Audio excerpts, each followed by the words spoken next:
በመካከለኛው ምስራቅ ሰማይ ስር የፀሐይ ብርሃን በደመናዎች መካከል ሲሽለኮለክ አንድ የማይታይና የማይሰማ የሞት ጥላ ያንዣብባል። ይህ ጥላ የራዳር ስክሪኖችን አያጨናንቅም፣ የቅድመ ማስጠንቀቂያ ዶሎችን አስቀድሞ አያስጮህም። ነገር ግን መድረሱ የማይቀር የፍርድ ቀን መልእክተኛ ነው። ከእስራኤል አየር ኃይል ተዋጊ ጀቶች ክንፍ ስር ተለቆ የድምፅን ፍጥነት እየቀደደ የስበትን ሕግ እየተገዳደረ ወደ ኢላማው የሚምዘገዘገው ይህ የብረት አውሬ ስሙ ራምፔጅ ይባላል። ትርጉሙ የማያዳግም ጥቃት እንደማለት ሲሆን በጠላቶቹ ልብ ውስጥ የሚፈጥረው ስሜት ግን የማይቀር ጥፋት ነው። ቴህራን በኒውክለር ምሽጎቿ ውስጥ ሆና የዓለምን ፖለቲካ ለማሽከርከር ስትሞክር፣ ቴልአቪቭ ደግሞ ይህን ምሽግ የሚሰነጥቁበትን የቴክኖሎጂ ቁልፍ ሰርታ ጨርሳለች። ራምፔጅ እስራኤል ለኢራን የላከችው ፊርማው ባሩድ፣ መልእክቱ ደግሞ ውድመት የሆነ ደብዳቤ ነው። የሚሳኤል የተወለደው ከእስራኤል የረዥም ዘመን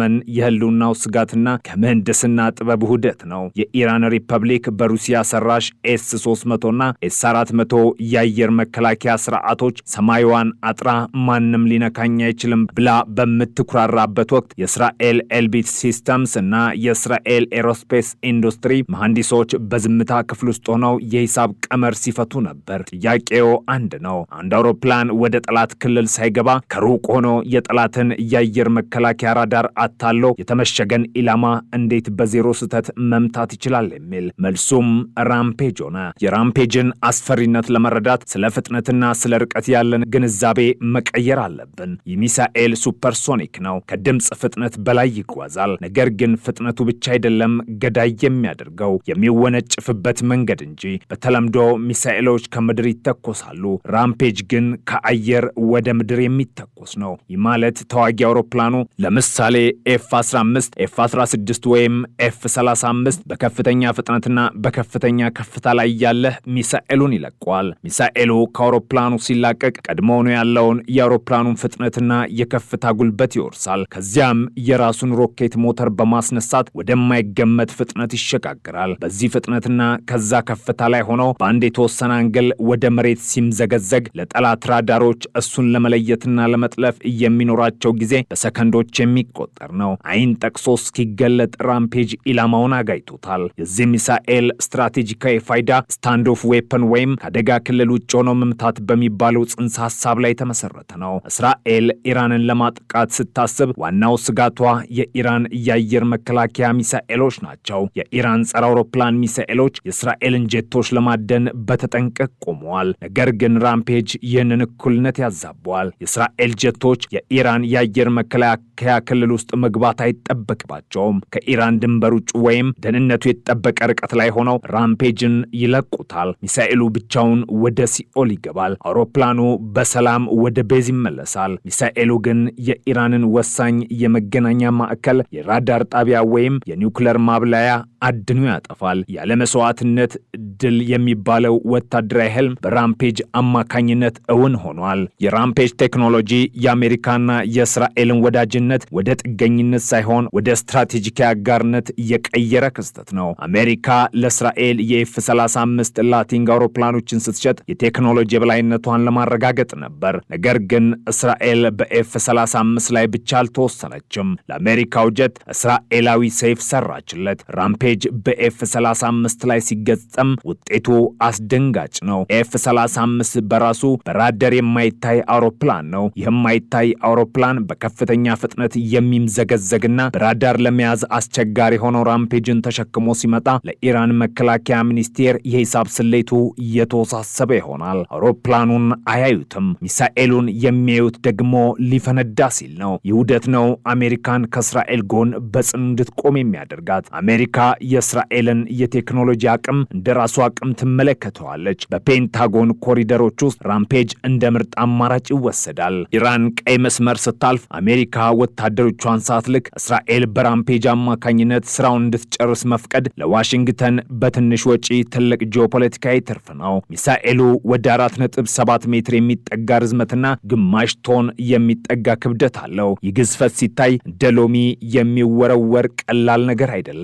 ነገር ግን የአየር ላይ እንቅስቃሴው እጅግ የተራቀቀ ነው። አየርን እየቀዘፈ አቅጣጫውን እያስተካከለ የጂፒኤስ እና የውስጣዊ መምሪያ መረጃዎችን እያጣቀ እየተንቀሳቀሰ ይጓዛል። ኢራን ወይም ሩሲያ የጂፒኤስ ሞገዶችን ለማፈን ቢሞክር እንኳን ራምፔጅ አይሳሳትም። የራሱ የሆነ ውስጣዊ አይኖችና አእምሮ አሉት። አንዴ ኢላማ ከተሰጠው በኋላ ወደ ኋላ አይመለስም። ፋየር ኤንድ ፎርጌት ወይም ተኩስ እርሳው የሚባለው ቴክኖሎጂ ይህ ነው። አብራሪው ቁልፉን ከተጫነ በኋላ ሚሳኤሉ የራሱን ስራ ይሰራል። አብራሪው ወደ ቀጣዩ ተልኮ ይሄዳል። የኢራን ኒውክለር ፕሮግራም በተለይም በናታንዝና በፎርዶ የሚገኙ ተቋማት በመሬት ውስጥ በጥልቀት የተገነቡና በኮንክሪት እየተሸፈኑ ናቸው። ኢራን እነዚህን ቦታዎች የማይደፈሩ ብላ ታስባለች። ነገር ግን ራምፔጅ የተሰራው ይህንን እሳቤ ለመስበር ነበር። ሚሳኤሉ ሁለት አይነት የጦር ራስ ሊሸከም ይችላል። አንደኛው ሰፊ ቦታን ለማውደም የሚያገለግል ሲሆን ሁለተኛውና ዋናው ደግሞ ባንከር በስተር ወይም ምሽግ ሰባሪ ባህሪ ያለው ነው። በሚገርም ፍጥነት ከሰማይ ወደ መሬት ሲወርድ የሚኖረው የከነቲክ ኃይል ብቻውን ኮንክሪቱን ለመሰንጠቅ በቂ ነው። ከዚያም ውስጥ ያለው ፈንጂ በመሬት ውስጥ ያለውን ላብራቶሪ ያጋየዋል። እስራኤል የሚሳኤል ስትሰራ የኢራንን ኮንክሪት ውፍረትና የአፈር አይነት አስልታ ነው። የራምፔጅ ሌላው ጠቀሜታ ዋጋው ነው። በዘመናዊ ጦርነት ውስጥ ኢኮኖሚ ወሳኝ ነው። አንድን ኢላማ ለማጥፋት የሚወጣው ወጪ ከኢላማው ዋጋ ጋር መመዛዘን አለበት። ራምፔጅ ከሌሎች ተመሳሳይ አቅም ካላቸው ሚሳኤሎች ጋር ሲነጻጸር በዝቅተኛ ወጪ የሚመረት ነው። እስራኤል የነባሩን ኤክስትራ የተሰኘውን የሮኬት ቴክኖሎጂ በማሻሻል ስለሰራቸው የምርምር ወጪዋን ቀንሳለች። ይህ ማለት እስራኤል በመቶዎች የሚቆጠሩ ራምፔጅ ሚሳኤሎችን በማከማቸት የኢራንን የአየር መከላከያ ማጥለቅለቅ ትችላለች። የኢራን ኤስ-300 ባትሪ በአንድ ጊዜ 10 ሚሳኤሎችን ማስተናገድ ቢችል እንኳን እስራኤል 50 ራምፔጆችን ባንዴ ብትለቅስ ስርዓቱ ይጨናነቃል፣ ይፈርሳል፣ ሚሳኤሎችም ኢላማቸውን ያገኛሉ። ይህ የብዛትና የጥራት ውህደት ለኢራን መከላከያ ሚኒስቴር ቀመር የሌለው ፈተና ነው። በቅርቡ በሶሪያ ምድር ላይ የታዩት አንዳንድ ሚስጥራዊ ፍንዳታዎች የራምፔጅ የሙከራ ውጤቶች እንደሆኑ ወታደራዊ ተንታኞች ይገምታሉ። በሶሪያ የሚገኙ የኢራን ጦር መሳሪያ መጋዘኖች የሩሲያ ፓንትሲርና ቡክ የአየር መከላከያ ስርዓቶች እየጠበቋቸው በድንገት ሲወድሙ ታይተዋል። እነዚህ ጥቃቶች ሲፈጸሙ የእስራኤል አውሮፕላኖች በራዳር አልታዩም ነበር። ይህ የሚያሳየው ራምፔጅ በተግባር ዓለም ብቃቱን እያስመሰከረ መሆኑን ነው። ሶሪያ የሙከራ ሜዳ ሆናለች። ትክክለኛው ትርኢት ግን ለኢራን ተቀምጧል። ኢራን ይህንን ስጋት ለመቀልበስ የራሷን የአየር መከላከያ እያጠናከረች ነው። ባቫር 373 የተሰኘውን የአገር ውስጥ የአየር መከላከያ ስርዓት ሰርታለች። ነገር ግን እስራኤል ሁሌም አንድ እርምጃ ትቀድማለች። ራምፔጅ የተሰራው የጠላትን የመከላከል አቅም አጥንቶ በዛ ቀዳዳ ውስጥ ለመግባት ነው። ሚሳኤል ወደ ኢላማው ሲምዘገዘግ አቅጣጫውን በመጠኑ የመቀየር ባህሪ ስላለው አጥላፊ ሚሳኤሎች የት እንደሚሄድ ለመገመት ይቸገራሉ። ይህ የመጨረሻ ደቂቃ እንቅስቃሴ ራምፔጅን ከሞኝ ቦምብ ወደ ብልገዳይ ይለውጠዋል። የአሜሪካ መንግስት የራምፔጅን ውጤታማነት በማየት ለራሱ የአየር ኃይልም ይህንን ቴክኖሎጂ ለመጠቀም ፍላጎት አሳይቷል። ይህ የሚያሳየው እስራኤል ከአሜሪካ እርዳታ ተቀባይ ብቻ ሳትሆን ለአሜሪካም ቴክኖሎጂ የምታቀብል አጋር መሆኗን ነው። ራምፔጅ በዋሽንግተንና በቴል አቪቭ መካከል ያለውን ወታደራዊ ትስስር እንደ ኮንክሪት አጠናክሮታል። የኢራን ዛቻ በጨመረ ቁጥር አሜሪካ ለእስራኤል የምትሰጠው ድጋፍ ይጨምራል። እስራኤልም በምላሹ እንደ ራምፔጅ ያሉ መሳሪያዎችን በመስራት የአሜሪካን የመካከለኛው ምስራቅ ፖሊሲ ሚና ታቀላለች። ይህ የጋራ ጥቅም ነው። ኢራንን የሚያስፈራት ኢራን የምትጋፈጠው እስራኤልን ብቻ አይደለም፣ ከእስራኤል ጀርባ ያለውን የአሜሪካ ኢኮኖሚና ቴክኖሎጂ ጭምር ነው። አንድ ቀን ንጋት ላይ የኢራን ራዳር ኦፕሬተሮች በስክሪናቸው ላይ ምንም ነገር ሳያዩ በናታንዝ የኒውክሌር ጣቢያ ላይ ፍንዳታ ቢከሰት መልሱ አንድ ነው። ራምፔጅ መጥቷል ማለት ነው። የመሳሪያ የመጀመሪያው ምት መሳሪያ ነው። ጦርነት ሲጀመር የጠላትን አይን ወይም ራዳርና ጆሮ መገናኛ ለማጥፋት ቀዳሚው ተሰላፊ ነው። የኢራን የአየር መከላከያ ከወደመ በኋላ የእስራኤል ኤፍ-35 አውሮፕላኖች እንደፈለጉ ሰማዩን ይቆጣጠሩታል። ራምፔጅ የበሩ ቁልፍ ሰባሪ ነው። በር ከተሰበረ በኋላ ቤቱ ለዘራፊ ይመቻል። የሚዚህ ሚሳኤል ስም ራምፔጅ መባሉ በእስራኤል ወታደራዊ ስነ ልቦና ውስጥ ያለውን የማጥቃት መንፈስ ያሳያል። እስራኤል አትከላከልም፣ ታጠቃለች። ስጋት ካየች ስጋቱ ወደ እሷ እስኪመጣ አትጠብቅም። እዛው ካለበት ሄዳ ታጠፋዋለች።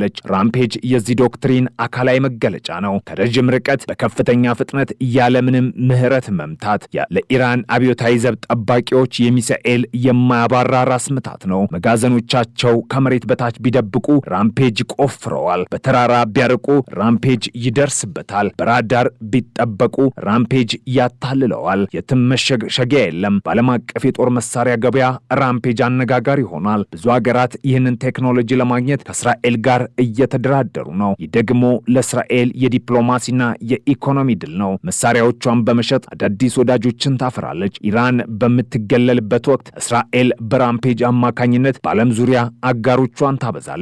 የጦር መሳሪያ ዲፕሎማሲ ይሉታል።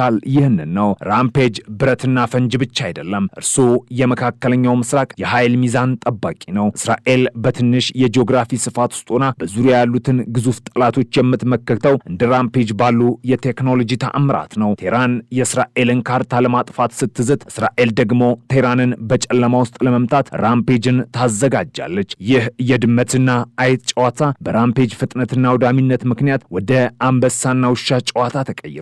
አንበሳዋ እስራኤል ናት። ጥፍሮቿ ደግሞ ራምፔጅ ናቸው። ኢራን ከመጮህ ውጪ ይህንን ፈጣን ጥፍር የሚያስቆምበት መንገድ እስካሁን አላገኘችም። ሰማዩ ሰፊ ነው። ነገር ግን ራምፔጅ ሲወነጨፍ ለኢራን የሚተርፋት ሰማይ የለም። የሚተርፋት እሳትና አመድ ብቻ ነው። የራምፔጅን ተጽዕኖ ይበልጥ ለመረዳት ወደ አንድ መላምታይ ግን እጅግ ሊሆን ወደሚችል የጦር ሜዳ ትዕይንት እንግባ። ሰዓቱ እኩለ ሌሊት አልፏል። በቴህራን ደቡባዊ ክፍል በሚገኘው የፓርቺን ወታደራዊ ኮምፕሌክስ የኢራን ሳይንቲስቶች አዳዲስ የድሮን ሞተሮችን በመገጣጠም ተጠምደዋል። አካባቢው በከፍተኛ የደህንነት ካሜራዎች፣ በኤስ 300 የአየር መከላከያ ባትሪዎችና በልዩ ኮማንዶዎች እየተጠበቀ ነው። ለኢራን አዛዦች ይህ ቦታ ከእግዚአብሔር በቀር ማንም ሊያዩ የማይችል ምሽግ ነው። ነገር ግን ከ2000 ኪሎ ሜትር ርቀት በላይ በሜዲትራኒያን ባህር ላይ የእስራኤል ኤፍ-15 ራአም አውሮፕላን በጸጥታ እየበረረ ነው። አብራሪው የኢራንን ድንበር መሻገር አያስፈልገውም። ኮምፒውተር ላይ ያሉትን መገጣጠሚያዎች ያረጋግጣል። ቀይ ቁልፉን ይጫናል። ከክንፉ ስር የተለቀቀው ራምፔጅ እንደ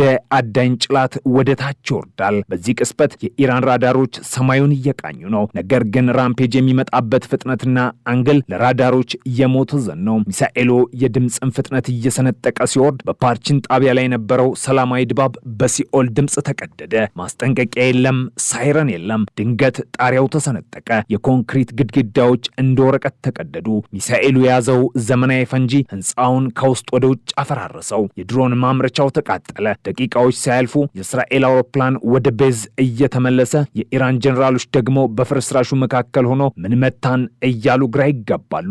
ይህ የራምፔጅ የቀዶ ጥገና ብቃት ነው። ጠላትን ሳያውቀው ያላሰበው ቦታ ላይ ያላሰበው ሰዓት ላይ ማደን። ይህ አይነቱ ጥቃት በኢራን ወታደራዊ አመራር ላይ የሚፈጥረው የሞራል ውድቀት ከህንፃው መፍረስ ይበልጣል። የትም ብንሆን ደህንነት አይሰማንም የሚለው ፍርሃት ከቴህራን እስከ ቤሩት ከደማስቆ እስከ ሰንዓ ይገናኛል። የራምፔጅ ሚሳኤል መኖር የባህረ ሰላጤው አረብ ሀገራትን ሳይቀር እፎይታ የሰጠ ጉዳይ ነው። ሳውዲ አረቢያና የተባበሩት አረብ ኤሚሬቶች የኢራንን የድሮንና የሚሳኤል ስጋት እንደ እስራኤል ሁሉ ይጋሩታል። እስራኤል ራምፔጅን መታጠቋ ለእነዚህ ሀገራት አንድ መልእክት አለው። የጋራ ጠላታችንን የሚያንቀጠቅጥ ኃይል አለን የሚል። ይህ ሁኔታ በመካከለኛው ምስራቅ አዲስ ያልተጻፈ የጦር ቃል ኪዳን ፈጥሯል። አሜሪካ ከበስተጀርባ ሆና ይህንን ጥምረት ትደግፋለች። የራምፔጅ ቴክኖሎጂ አሜሪካ በቀጠና ያላትን ፍላጎት ለማስጠበቅ እስራኤልን እንደ ቀዳሚ ተሰላፊ እንድትጠቀምባት አስችሏታል። አሜሪካኖች እጃችንን ሳናቆሽሽ ጠላታችንን የምንቀጣበት መንገድ ብለው በውስጥ ንግግራቸው ራምፔጅን ያሞካሹታል።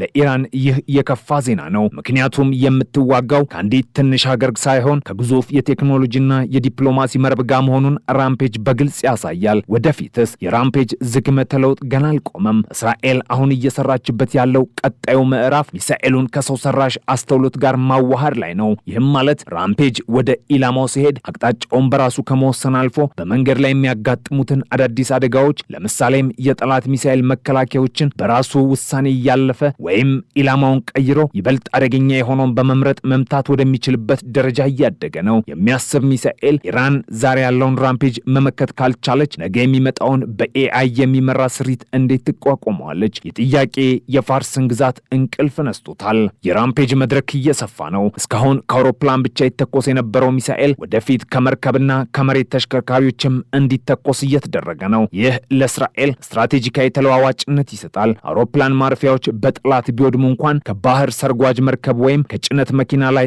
ራምፔጅን ማስወንጨፍ ይቻላል። ኢራን የእስራኤልን የአየር ኃይል ቤዝ ኢላማ ብታደርግም ከማይታወቅ ቦታ የሚመጣው የራምፔጅ ምላሽ ግን አይቀርላትም። ይህ ሁለተኛ የምታቅም የእስራኤልን ህልውና የማይደፈር ያደርገዋል። የኢራን አጋሮች የሆኑት ሄዝቦላህና የየመን ሁቲዎችም ከዚህ ሚሳኤል ክንድ አያመልጡም። እስራኤል ራምፔጅን ተጠቅማ በሊባኖስ ተራሮች ውስጥ የተደበቁትን የሄዝቦላ ቱቦዎችና በየመን የሚገኙትን የድሮን ማምረቻዎች ማውደም ትችላለች።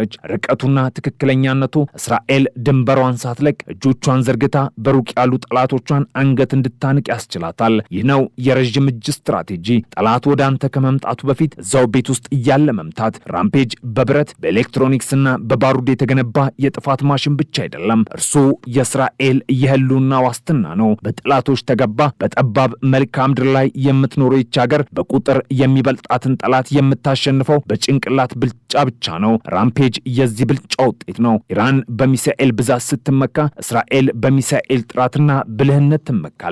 ራምፔጅ ከሰማይ ሲወርድ የሚወርደው ቦምብ ብቻ ሳይሆን እኛን ማጥፋት አይቻልም የሚለውን የጽዮናውያንን መልእክት ጭምር ነው። ይህ መልእክት በቴህራን ቤተ መንግስት ውስጥ በግልጽ ይሰማል። ጦርነት ቢነሳ ሰማዩ ሲጨልም የመጨረሻው ድምፅ የሚሆነው የራምፔጅ ሞተር ጩኸትን ተከትሎ የሚመጣው የኢራን ወታደራዊ ምኞት ውድቀት ሊሆን ይችላል።